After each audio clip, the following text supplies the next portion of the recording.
మీ అందరికీ ఒక విషయం చెప్పాలి. మనం నడిచే దారిలో ఒక రాయి పడి ఉంటుంది. అందరూ దాన్ని తొక్కుకుంటూ ముందుకెళ్తారు. ఒక శిల్పి మాత్రం ఆ రాయిని తెచ్చి చెక్కి దానికి ఒక రూపాన్ని ఇస్తాడు. దారిలో పడున్న రాయిని దేవుణ్ణి చేస్తాడు. తొక్కిన వాళ్లే చేతులెత్తి మొక్కుతారు, పూజలు చేస్తారు. కానీ చెక్కిన ఆ శిల్పిని మాత్రం ఎవ్వరూ పట్టించుకోరు. ఆ శిల్పి కూడా వాళ్ళ నుంచి ఏమీ ఆశించడు. ఇంకొక రాయిని తెచ్చి దేవునిగా మలిచే పనిలో ఉంటాడు.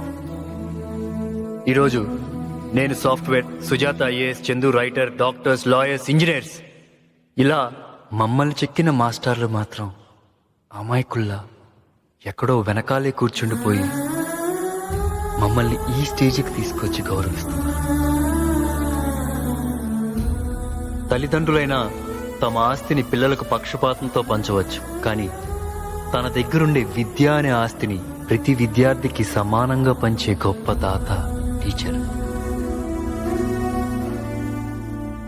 ఈ ప్రపంచంలో ఎవరెవరినో ఏవేవో చేసి వాళ్ళుగానే మిగిలిపోయేది ఒక్కరే, మన గురువులు.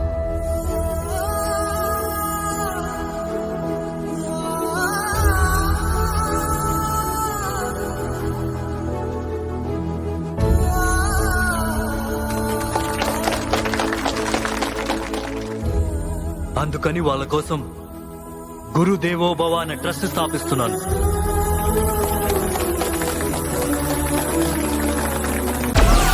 Download Moj.